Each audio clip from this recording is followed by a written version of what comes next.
శ్రీమాత్రే నమ. జయ గురు దత్తాత్రేయ నమ. ఈ వీడియోలో మనం మార్చి 2వ తారీఖు నుంచి 26వ తారీఖు మధ్యలో శుక్రగ్రహం మీనరాశిలో ప్రవేశిస్తూ అక్కడ ఉన్నటువంటి శని భగవానుడితో కలిసి సుమారుగా ఒక 24 రోజులు ప్రయాణం చేయడం జరుగుతుంది. శుక్రుడు ఉచ్చక్షేత్రంలో చేరడం వల్ల అక్కడ మాలవ్య మహాపురుష యోగం అనే పంచమహాపురుష యోగం ఒకటి ఏర్పడడం జరుగుతుంది. అంటే ఈ యోగం కొన్ని రాసుల వారికి మాత్రమే వర్తించడం జరుగుతుంది. బట్ ఏదైనా ఒకరి యొక్క జీవితంలో వారు జన్మించిన దగ్గర నుంచి జీవితం చివరిదాకా కూడా ఎటువంటి లోటు లేకుండా, అంటే ఆహారానికి, బట్టలకి, నివాసానికి లోటు లేకుండా ఆనందంగా జీవించాలన్నా, వివాహ జీవితం సౌఖ్యంగా గడపాలన్నా, తొందరగా వివాహం జరగాలన్నా వారి యొక్క జాతకంలో శుక్రగ్రహ స్థితి తప్పనిసరిగా బలంగా ఉండవలసి ఉంటుంది. వివాహం తర్వాత సంతానం కలగడానికి కూడా శుక్రగ్రహ అనుగ్రహం తప్పనిసరిగా ఉండవలసి ఉంటుంది. అంటే భార్యాభర్తలు కలుసుకున్న తర్వాత వారికి జరుగుతున్నటువంటి ఈ కెమిస్ట్రీలో మరి సంతానం కలగాలంటే పురుషుని యొక్క శుక్రగణాలు అవి ఎంత బలంగా ఉంటే ఆ పుట్టిన సంతానం అంత బలంగా, అంత ధనవంతులుగా, నాయకులుగా చలామణి అయ్యే అవకాశం ఉంటుంది. కంప్లీట్గా ఒక జాతకుడికి కేవలం స్త్రీ సంతానం మాత్రమే కలుగుతూ ఉంటారు. మరి కొంతమందికి కేవలం పురుష సంతానం మాత్రమే కలుగుతూ ఉంటారు. ఈ విధంగా ఈ సంతానానికి కూడా జాతకంలో ఏర్పడినటువంటి మిగతా దోషాలతో పాటు శుక్రుడి యొక్క స్థితిని బట్టి మాత్రమే సంతానం అనేది కలుగుతూ ఉంటుంది. సంతానం ఆలస్యానికి కూడా శుక్రుడే కారణమవుతుంటాడు. అలాగే స్త్రీల విషయంలో వచ్చినప్పుడు స్త్రీలు చాలా పవిత్రంగా, గౌరవప్రదంగా జీవించాలన్నా, వారి చక్కగా అందంగా ఉండాలన్నా, అంటే ఏదన్నా ఒక సినిమా పరిశ్రమలో బాగా హీరోయిన్గా రాణించాలన్నా, ఒక టీవీ రంగంలో బాగా రాణించాలన్నా, సెలబ్రిటీ రంగంలో చక్కగా రాణించాలన్నా కూడా, ఒక బ్యూటీ కాంపిటీషన్లో నెగ్గాలన్నా కూడా శుక్రుడు వారి జాతకంలో బలంగా ఉన్నప్పుడు కామన్గా వాళ్ళ జీవితంలో ఒక సెలబ్రిటీలాగా, ఎక్కడికి వెళ్ళినా ఒక దేవతలాగో లేదంటే ఒక అమ్మవారిలాగో కనబడడం జరుగుతూ ఉంటుంది. అయితే ప్రధానంగా శుక్రుడు ఎవరి జాతకంలో అయినా శనితో కలిసి ఉన్నప్పుడు ఆ స్త్రీ కంపల్సరిగా ఏదో ఒక ఉద్యోగం చేయడం జరుగుతూ ఉంటుంది. అలాగే ఆమెకి వివాహం తర్వాత భర్త గారికి బాగా కలిసి రావడం జరుగుతూ ఉంటుంది. కంపల్సరిగా శుక్రశనులు మగవాడి జాతకంలో ఉంటే అతనికి పెళ్లి తర్వాత లాభం కలుగుతూ ఉంటుంది, ఉద్యోగం చేసే భార్య రావడం జరుగుతూ ఉంటుంది. అలాగే సినిమా పరిశ్రమలో ఎంటర్ అవ్వాలన్నా కూడా శుక్రుడు బలంగా ఉండాలంటే వృషభ రాశిలో కానీ, తులారాశిలో కానీ, మీనరాశిలో కానీ ఉన్నా, శుక్రుడు చంద్రుడితో కలిసి ఉన్నా, శుక్రుడు గురువుతో కలిసి ఉన్నా వాళ్ళు బాగా సినిమా రంగంలో రాణించగలుగుతూ ఉంటారు. అయితే శుక్రుడు సినిమా పరిశ్రమలో విలన్ కారణమవుతుంటాడు అనమాట. ఇప్పుడు వేస్తున్నటువంటి స్త్రీలు వ్యాంపుగా విలన్గా నటించిన, మరి విలన్గా వచ్చినటువంటి మోహన్ బాబు గారు, చిరంజీవి గారు, వీళ్ళంతా కూడా శుక్రగ్రహ ప్రభావం వల్ల ముందుగా విలన్గా వచ్చి తర్వాత హీరోగా మారడం జరిగింది. అదే చంద్రుడు డైరెక్ట్గా హీరో మాట, సున్నిత మనస్కుడు కాబట్టి చంద్రుడు హీరోగా ఉండగా రాణించిన వాళ్ళు తర్వాత చాలామంది ఉండడం జరుగుతుంటుంది. బట్ ఏదైనా శుక్రగ్రహ అనుగ్రహంతో హీరోలుగా వచ్చిన వారు శాశ్వత కీర్తి కలుగుతూ ఉంటుందన్నమాట. ఎన్టీ రామారావు కానీ, చిరంజీవి గారు కానీ, తర్వాత ఎవరన్నా సరే శుక్రగ్రహ ప్రభావంతో వాళ్ళ జీవితంలో సినిమా రంగంలో ఉన్నవాళ్ళు ముందు చిన్న స్థాయి నుంచి చాలా పైకి వచ్చి వాళ్ళు చనిపోయినా కూడా వారు ఎవర్గ్రీన్గా వాళ్ళ పేరు వెలుగుతూ ఉంటుంది.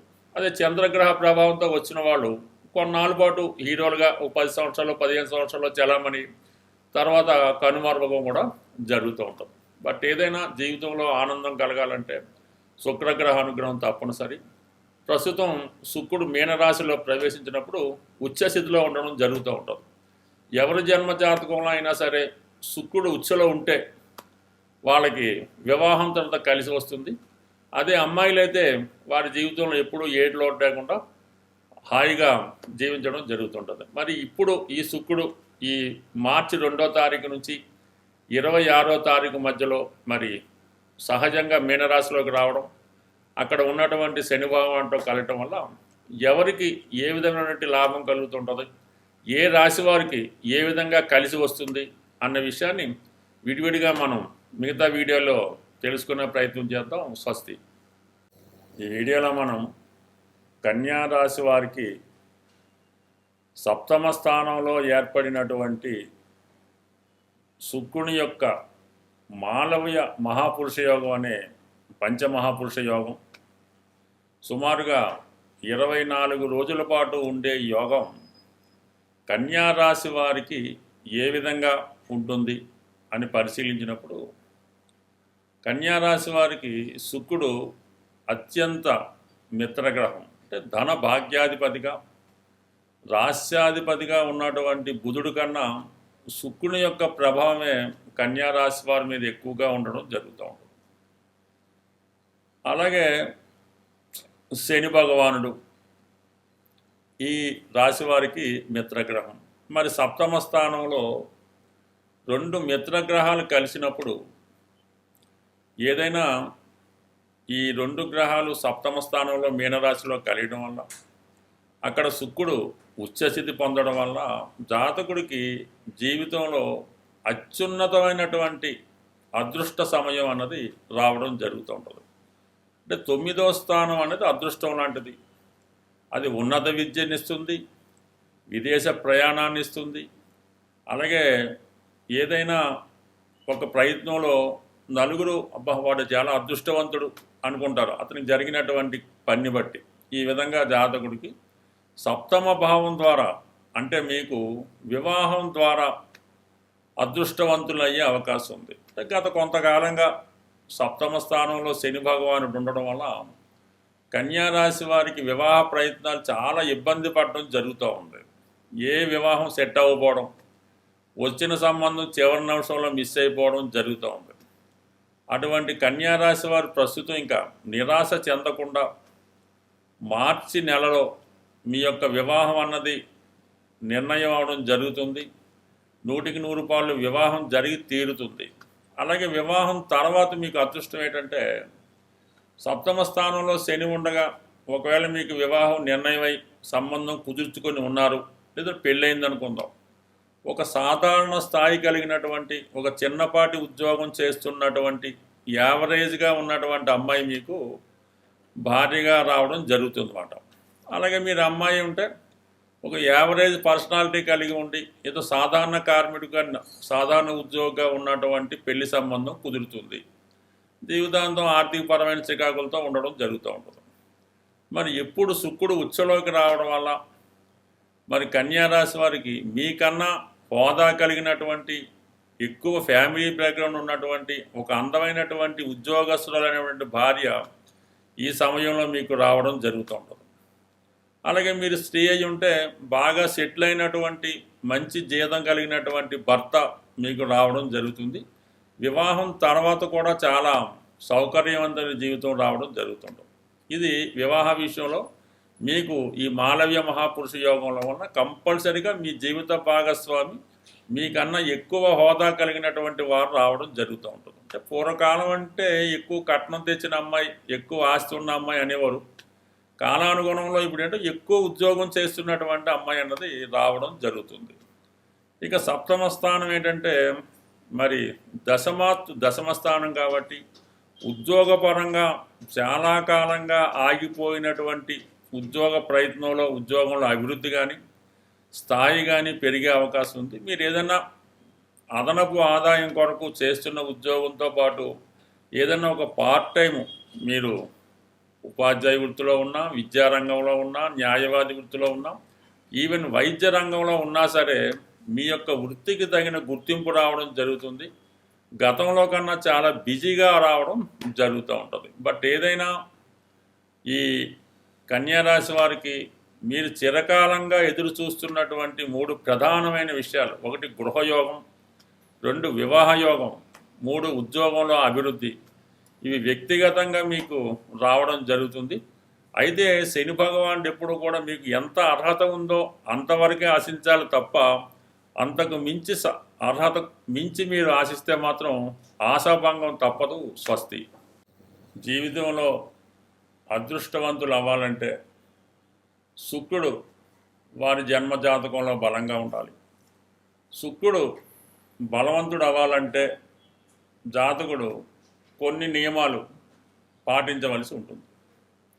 అవి వీలైతే ప్రతిరోజు కూడా శుభ్రమైనటువంటి వస్త్రాలు ధరించవలసి ఉంటుంది. అంటే ఒకసారి ధరించినవి తిరిగి ధరించకుండా ఉతికి ఆరేసినటువంటి బట్టలు అవి ప్రతిరోజు ధరించడం వల్ల, అలాగే శుక్రవారం రోజు కంప్లీట్గా మీరు ఏదైనా అమ్మవారు ఆలయాన్ని దర్శించడం కానీ ఇంట్లోనే అమ్మవారిని పూజించుకోవడం జరుగుతూ ఉంటుంది. శుక్రవారం సాయంకాలం రోజు అమ్మవారికి ఎరుపు రంగు పూలతో అలంకరించి నెయ్యి దీపం వెలిగించవలసి ఉంటుంది. అంటే ఇప్పుడైతే చిన్న చిన్న గృహాలు కాబట్టి పర్వాలేదు.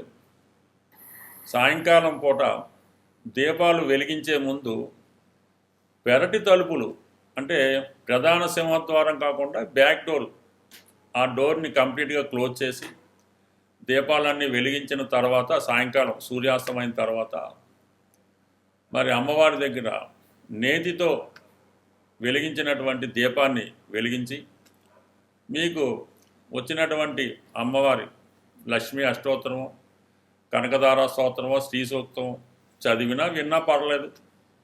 అలాగే 6 సంఖ్య కలిగినటువంటి 6 రూపాయలు కానీ 60 రూపాయలు కానీ 600 కానీ ఏదైనా ఒక అమ్మవారి దగ్గర ఒక జాడీ లాంటిది, అంటే ఉప్పేసుకునే జాడీ లాంటిది పెట్టి, తెలుపు రంగు అయితే మరీ మంచిది. అందులో ప్రతి శుక్రవారం కూడా ఈ 6 సంఖ్యతో కలిగినటువంటి ఇప్పుడు ఉన్నటువంటి ఒక 3 10 రూపాయల కాయిన్లు అయ్యచ్చు, ఒక 3 రూపాయి కాయిన్లు, అలాగైనా 6 సంఖ్య అంటే నాణ్యాలు లెక్క ఇక్కడ 6 సంఖ్య వచ్చే విధంగా మీరు ప్రతి శుక్రవారం అమ్మవారి దగ్గర వేయడం వల్ల, అలాగే ఏదో ఒక శుక్రవారం యాలకులు, మంచి పుష్టిగా ఉన్నటువంటి ఆరోగ్యకరమైనటువంటి యాలకులు సుమారు ఒక 41 యాలకులు తీసుకొని అవి శుభ్రంగా దండగా గుచ్చి అమ్మవారికి అలంకరించడం వల్ల అవి ఒక సంవత్సరం పాటు ఉన్నా ఇబ్బంది లేదు. ఈ విధంగా అమ్మవారిని యాలకులతో అలంకరించడం, శుక్రవారం రోజు ఈ విధంగా విధి విధానంగా పూజ చేయడం వల్ల నెమ్మదిగా మీకు వారం వారం మీ యొక్క ఆర్థిక స్థితి మెరుగవుతుంది. అలాగే కుటుంబంలో ఉన్నటువంటి స్త్రీలకి ఎటువంటి ఇబ్బంది కలగకుండా, వారి కంటి నుంచి కన్నీరు రాకుండా జాగ్రత్తగా కాపాడుకుంటే మంచిది. అలాగే స్త్రీలు కూడా సాధ్యమైనంత వరకు ప్రతిరోజు కూడా సాంప్రదాయమైనటువంటి దుస్తులు ధరిస్తూ శుచిగా శుభ్రంగా ఉండడం వల్ల ఆ గృహం లక్ష్మీ కళ తాండవిస్తూ ఉంటుంది. అలాగే వంటగది కూడా చాలా నీట్గా, అంటే మీ యొక్క వంటగదిని బట్టి మీ యొక్క ఆర్థిక స్థితి అన్నది చెప్తూ ఉంటుంది. అందువల్ల ఏంటంటే వంటగది కూడా ఎప్పుడు లోటు రాకుండా శుభ్రంగా ఉంచుకోవడం వల్ల కంప్లీట్గా మీ గృహంలో అందరూ ఆరోగ్యంగాను, ఆనందంగాను, ఐశ్వర్యంగాను ఉండే అవకాశం ఉంది. స్వస్తి.